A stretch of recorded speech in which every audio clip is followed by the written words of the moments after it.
തീപ്പാറും final ഉടൻ Nehru trophy ആവേശത്തിൽ പുന്നമടക്കാൽ ചുണ്ടൻ വള്ളങ്ങളുടെ final മത്സരം അല്പസമയത്തിനകം നടക്കും. നടുഭാഗം നിരണം, മേൽപ്പാടം, വിയപുരം ചുണ്ടന്മാർ ഫൈനലിൽ ഏറ്റുമുട്ടും. അതേസമയം ഒന്നാം ഹിറ്റ്സിൽ വിജയിച്ചിട്ടും കാരിച്ചാൽ ചുണ്ടൻ ഫൈനൽ കാണാതെ പുറത്തായി. വിവരങ്ങളുമായി ആന്റണി ചേർന്നു. ആന്റണി, ഫൈനലിലേക്ക് നടുഭാഗം നിരണം, മേൽപ്പാടം, വിയപുരം ചുണ്ടന്മാരാണ് ഫൈനലിൽ ഏറ്റുമുട്ടുന്നത്. ആവേശമായിട്ടുള്ള ഇഞ്ചോടിഞ്ച് പോരാട്ടമാണ് നമ്മൾ കണ്ടത്. അതേസമയം ഒന്നാം ഹീറ്റ്സിൽ വിജയിച്ചിട്ടും കാരിച്ചാൽ ചുണ്ടൻ ഫൈനൽ കാണാതെ പുറത്തായി എന്നുള്ളതുമുണ്ട്. വിവരങ്ങൾ തീർച്ചയായും പുന്നമടക്കായലിൽ ആവേശം അലതല്ലുകയാണ്. ഇനി കാത്തിരിക്കുന്നത് ചുണ്ടൻ വള്ളങ്ങളുടെ ഫൈനൽ മത്സരത്തിന് വേണ്ടിയാണ്. വാശിയേറിയ ഹീറ്റ്സ് മത്സരമാണ് പൂർത്തിയായത്. ഇപ്പോൾ ചെറിയ വള്ളങ്ങളുടെ ഫൈനൽ മത്സരങ്ങൾ നടക്കുകയാണ്. ഓടി, വെപ്പ്, അതുപോലെ തന്നെ ഇരുട്ടുകുത്തി വിഭാഗങ്ങളിലുള്ള വള്ളങ്ങളുടെ ഫൈനൽ മത്സരം ഇപ്പോൾ നടന്നുകൊണ്ടിരിക്കുകയാണ്. ഈ മത്സരങ്ങൾ പൂർത്തിയായാൽ ഉടൻ തന്നെ ചുണ്ടൻ വള്ളങ്ങളുടെ ഫൈനൽ മത്സരം നടക്കും. അത് ഈ 6 ഹീറ്റ്സുകളിലായി മത്സരിച്ച 4 വള്ളങ്ങളിൽ 4 വള്ളങ്ങളാണ് ഫൈനലിൽ പോരാട്ടത്തിനായി ഇറങ്ങുന്നത്. നടുഭാഗം ചുണ്ടൻ, നിരണം ചുണ്ടൻ, വിയപുരം, അതുപോലെ തന്നെ മേൽപ്പാടം എന്നീ ചുണ്ടന്മാരാണ് ഈ ഫൈനലിൽ മാറ്റുരയ്ക്കുന്നത്. ഏതായാലും ആരാകും ഇത്തവണ പുന്നമടയിലെ ജലരാജാവ് എന്നറിയാൻ ഇനി മിനിറ്റുകളുടെ കാത്തിരിപ്പ് മാത്രമാണ് ബാക്കിയുള്ളത്. മേൽപ്പാടം ചുണ്ടൻ നമുക്കറിയാം കഴിഞ്ഞ തവണത്തെ, അതുപോലെ തന്നെ അതിന്റെ മുന്നത്തെ തവണത്തെ ഏതാണ്ട് 8 തവണ നെഹ്റു ട്രോഫി ചാമ്പ്യന്മാരായ പള്ളാത്തുരുത്തി ബോട്ട് ക്ലബ്ബ് തുഴയുന്ന ചുണ്ടൻ വെള്ളമാണ് മേൽപ്പാടൻ ചുണ്ടൻ വെള്ളം. അതുപോലെ തന്നെ വിയപുരം തുഴയുന്നത് വില്ലേജ് ബോട്ട് ക്ലബ്ബാണ്. കഴിഞ്ഞ തവണ 2ാം സ്ഥാനത്ത് നിസ്സാര സെക്കൻഡുകളുടെ വ്യത്യാസത്തിന് 1ാം സ്ഥാനം നഷ്ടപ്പെട്ട വില്ലേജ് ബോട്ട് ക്ലബ്ബാണ് വിയപുരം ചുണ്ടൻ തുഴയുന്നത്. നിരണം ബോട്ട് ക്ലബിന്റെ നിരണം ചുണ്ടനും ഫൈനലിലുണ്ട്. അതുപോലെ തന്നെ നടുഭാഗം ചുണ്ടനും ഫൈനലിലേക്ക് എത്തിയിട്ടുണ്ട്. നടുഭാഗം തുഴയുന്നത് പുന്നമട ബോട്ട് ക്ലബ്ബാണ്. അങ്ങനെ ഏതായാലും വാശിയേറിയ ഒരു പോരാട്ടത്തിന് തന്നെയാണ് വേദി ഒരുങ്ങുന്നത്. ഏതായാലും ഹീറ്റ്സ് മത്സരത്തിൽ മികച്ച സമയം കുറിച്ചത് നടുഭാഗം ചുണ്ടനാണ്. ആദ്യ ഹീറ്റ്സിൽ 4.20 സെക്കൻഡിലാണ്, അതായത് 4 മിനിറ്റ് 20 സെക്കൻഡിലാണ് നടുഭാഗം ചുണ്ടൻ ലക്ഷ്യം കണ്ടത്. നിരണം ചുണ്ടൻ തൊട്ടു പിന്നാലെയുണ്ട്, 4 മിനിറ്റ് 21 സെക്കൻഡ്. വിയപുരവും മൂന്നാമത്തെ ഹീറ്റ്സിൽ വിയപുരം 4 മിനിറ്റ് 21 സെക്കൻഡിലാണ് വിയപുരം ഫിനിഷ് ചെയ്തത്. അതുപോലെ തന്നെ പള്ളാതുരുത്തി ബോട്ട് ക്ലബിന്റെ മേൽപ്പാടം ചുണ്ടൻ 4 മിനിറ്റ് 22 സെക്കൻഡ് സമയത്തും കൊണ്ടാണ് ഫിനിഷ് ലൈനിലേക്ക് എത്തിയത്. ഏതായാലും ഇപ്പോൾ ഒരു പരാതി ഉയർന്നിരിക്കുന്നു എന്നുള്ളതാണ്. അതായത് ഈ നടുഭാഗം ചുണ്ടനെതിരെയാണ് അത്തരത്തിലൊരു പരാതി വന്നിരിക്കുന്നത്. അതിൽ ഈ അന്യ സംസ്ഥാന തൊഴിലാളികൾ അല്ലെങ്കിൽ ഇതര സംസ്ഥാനത്തിൽ നിന്നുള്ള ആളുകൾ അനുവദിച്ചതിൽ കൂടുതൽ ഉണ്ട് എന്നുള്ളൊരു പരാതി ഉയരുന്ന സാഹചര്യമുണ്ടായി. ഏതായാലും ഇനിയിപ്പോൾ നമുക്ക് കാത്തിരിക്കേണ്ടത് ഇത്തവണ ആരായിരിക്കും ഈ ജവഹർലാൽ നെഹ്റു, ഇന്ത്യയുടെ ആദ്യ പ്രധാനമന്ത്രി ജവഹർലാൽ നെഹ്റുവിന്റെ കയ്യൊപ്പ് പതിഞ്ഞ ആ വെള്ളിക്കപ്പിൽ മുത്തമിടുന്നത് എന്നുള്ളതാണ്. ഇത്തവണ അട്ടിമറികൾ ഉണ്ടാകുമോ എന്നുള്ളതാണ്. അതായത് കഴിഞ്ഞ കുറേ സീസണുകളിലായി ഈ പള്ളാതുരുത്തി ബോട്ട് ക്ലബിന്റെ PBC ആണ് അവർ വിവിധ ചുണ്ടനുകളിൽ തുഴഞ്ഞുകൊണ്ട് നെഹ്റു ട്രോഫി ചാമ്പ്യന്മാരാകുന്നത്. ഇത്തവണ ആ മേൽക്കോയ്മയ്ക്ക് ആ കുത്തകയ്ക്ക് ഒരു മാറ്റമുണ്ടാകുമോ, അതിൽ അട്ടിമറി ഉണ്ടാകുമോ എന്നുള്ളതാണ് കാണേണ്ടത്. ഏതായാലും നടുഭാഗം ചുണ്ടൻ മികച്ച സമയം ഒന്നാം ഹീറ്റ്സ് പൂർത്തിയാക്കിയത്. തൊട്ടു പിന്നാലെ നിരണവും വിയപുരവും ഉണ്ട്.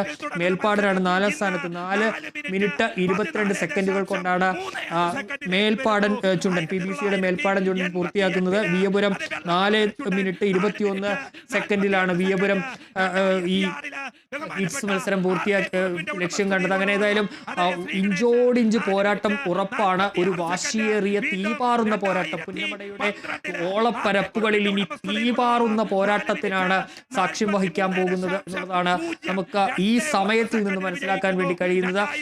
ഇഞ്ചോടിഞ്ച് പോരാട്ടം, എന്തായിരിക്കും ഫലമെന്ന് ഒരിക്കലും പ്രവചിക്കാൻ കഴിയാത്ത ആവേശ പോരാട്ടമായിരിക്കും ഇനി ഫൈനലിൽ ഉണ്ടാവുക എന്നുള്ള കാര്യത്തിൽ യാതൊരു തർക്കവുമില്ല. ഈ പുന്നമടക്കായലിന്റെ ഓളങ്ങൾക്ക് സമീപം ഈ തീരങ്ങളിൽ കാത്തു നിൽക്കുന്ന ആയിരക്കണക്കിന് ആളുകൾ ആ തീരത്ത് അവിടെ ഇരിക്കുന്നവരുണ്ട്, മരങ്ങൾക്ക് മുകളിൽ നിൽക്കുന്നവരുണ്ട്, അവിടെ ബോട്ടുകളുണ്ട്, ആ ബോട്ടുകളിൽ മുകളിൽ ഇരിക്കുന്നവരുണ്ട്, കെട്ടിടങ്ങൾക്ക് മുകളിൽ നിൽക്കുന്നവരുണ്ട്. അങ്ങനെ പല ഭാഗങ്ങളിൽ നിന്ന് ഈ ട്രാക്കിന് ഇരുവശവും നിന്നുകൊണ്ട് ഈ വള്ളംകളിയെ കണ്ടുകൊണ്ടിരിക്കുകയാണ് ആയിരക്കണക്കിനായ വള്ളംകളി പ്രേമികൾ. അവരുടെ ഇടനെഞ്ചിലേക്ക് ആരായിരിക്കും ഈ ജവഹർലാൽ നെഹ്റുവിന്റെ ആ കയ്യൊപ്പ് പതിഞ്ഞ വെള്ളിക്കപ്പ് ഉയർത്തിപ്പിടിച്ചുകൊണ്ട് വരിക എന്നുള്ളതാണ്. ഏതായാലും ഇനി അറിയേണ്ടത് അത് നടുഭാഗമാണോ, നിരണമാണോ, വിയപുരമാണോ, മേൽപ്പാടമാണോ എന്ന് മാത്രമാണ് ഇനി അറിയേണ്ടത്. അതിനുള്ള കാത്തിരിപ്പാണ് ഇപ്പോൾ നടക്കുന്നത്. വാശിയേറിയ പോരാട്ടം തന്നെ നടക്കുന്നു. നടുഭാഗം ചുണ്ടൻ തുഴയുന്നത് പുന്നമട ബോട്ട് ക്ലബ്ബാണ്. അതുപോലെ തന്നെ നിരണം ബോട്ട് ക്ലബിലാണ്. നിരണം ബോട്ട് ക്ലബിന്റെ നിരണം ചുണ്ടൻ ഫൈനലിലുണ്ട്. വിയപുരം വില്ലേജ് ബോട്ട് ക്ലബിന്റെ വിയപുരം ഫൈനലിലുണ്ട്. കഴിഞ്ഞ സീസണുകളിലെ ഒക്കെ ചാമ്പ്യന്മാരായ മേൽപ്പാടൻ ചുണ്ടൻ PBC പള്ളാതുരുത്തി ബോട്ട് ക്ലബിന്റെ മേൽപ്പാടൻ ചുണ്ടനും ഫൈനലിൽ മാറ്റുരയ്ക്കുന്നു. ഏതായാലും ഇനി ആ ഒരു തീപാറുന്ന പോരാട്ടത്തിന് വേണ്ടിയുള്ള ആ നിമിഷത്തിന് വേണ്ടിയുള്ള കാത്തിരിപ്പിലാണ് പുന്നമടയുടെ ഓളങ്ങളും അവിടെയുള്ള കാറ്റും അതുപോലെ തന്നെ ആ മരങ്ങളും അവിടെയുള്ള ആയിരക്കണക്കിനായ വള്ളംകളി പ്രേമികളും എല്ലാം ഉള്ളത് എന്നുള്ളതാണ്. നമുക്കറിയാം വള്ളംകളി ഈ നെഹ്റു ട്രോഫിയുടെ ഒരു ചരിത്രം എന്ന് പറയുന്നത് നമ്മുടെ ആദ്യ പ്രധാനമന്ത്രി ജവഹർലാൽ നെഹ്റുവുമായി ബന്ധപ്പെട്ടിട്ടുള്ളതാണ്. ആദ്യം 1952 ജവഹർലാൽ നെഹ്റുവും കുടുംബവും ആലപ്പുഴയിലേക്ക് എത്തിയപ്പോൾ അദ്ദേഹത്തിന് വേണ്ടിയാണ് ഒരു പ്രദർശന വള്ളംകളി, ചുണ്ടൻ വള്ളങ്ങളുടെ ഒരു പ്രദർശന വള്ളംകളി സംഘടിപ്പിക്കുന്നത്. ആ വള്ളംകളിയിൽ അന്ന് ആർക്കും ഒരു സമ്മാനമൊന്നും നിശ്ചയിച്ചിരുന്നില്ല. അതൊരു പ്രദർശന വള്ളംകളിയായിരുന്നു. അന്ന് ആ പ്രദർശനത്തിൽ വിജയികളായത് നടുഭാഗം ചുണ്ടനാണ്. നമുക്കറിയാം നടുഭാഗത്തിന് അങ്ങനെ ഒരു പാരമ്പര്യമുണ്ട്. നെഹ്റു ട്രോഫിയുടെ ചരിത്രം അല്ലെങ്കിൽ നെഹ്റു ട്രോഫി എന്ന് പറയുന്ന ഇന്ന് ലോകം കാണുന്ന കേരളത്തിലെ ഏറ്റവും വലിയ ജലമാമാങ്കം, ഇത്രയും ആവേശമുയർത്തുന്ന ലോകത്തിലെ തന്നെ ഏറ്റവും വലിയ ഒരു ജലമാമാങ്കം, അതിന് തുടക്കം കുറിച്ചത് ഈ നടുഭാഗം ചുണ്ടനിൽ നിന്നാണ്. നടുഭാഗം ചുണ്ടൻ അന്ന് ജയിച്ചപ്പോൾ അന്ന് നെഹ്റു ആ ആവേശത്തോടെ ആ വള്ളത്തിലേക്ക് ചാടി കയറുന്ന ഒരു സാഹചര്യമുണ്ടായി. അദ്ദേഹം വളരെ ആവേശത്തോടെയാണ് അന്ന് അവിടെ നിന്ന് മടങ്ങിയത്. അങ്ങനെ അവിടെ നിന്ന് മടങ്ങിയ നെഹ്റുവിന് ഈ വള്ളംകളിയുടെ ആവേശം മനസ്സിൽ നിന്ന് പോയില്ല. ആ ആവേശം കൊണ്ടാണ് അദ്ദേഹം ഡൽഹിയിലേക്ക് പോയത്.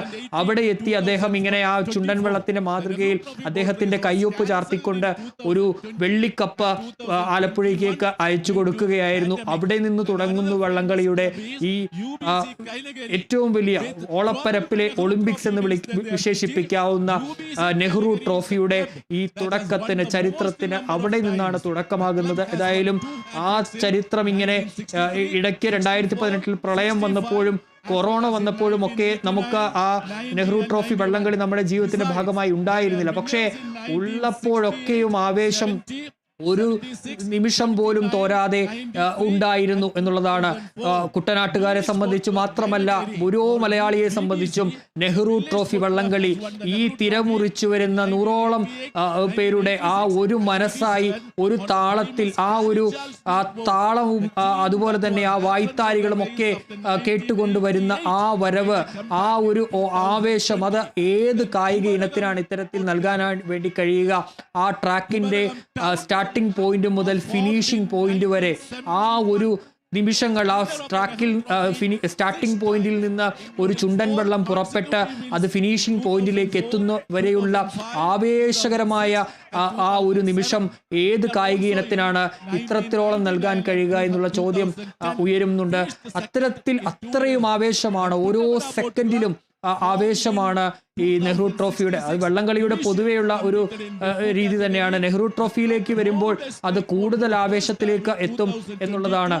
ഏതായാലും ഇനി നമുക്കറിയേണ്ടത് ആരായിരിക്കും പുന്നമടയുടെ ജലരാജാവ്? നെഹ്റു ട്രോഫിയിൽ മുത്തമിടുന്ന ആ ജലരാജാവ് ആരായിരിക്കും? ആരാകും ജലചക്രവർത്തി? അത് നടുഭാഗമാകുമോ, നിരണമാകുമോ, വിയപുരമാകുമോ, മേൽപ്പാടമാകുമോ എന്നുള്ളത് മാത്രമാണ് അറിയേണ്ടത്. ഏതായാലും ഇപ്പോൾ ചെറിയ വള്ളങ്ങളുടെ ഫൈനൽ മത്സരം പുരോഗമിക്കുകയാണ്.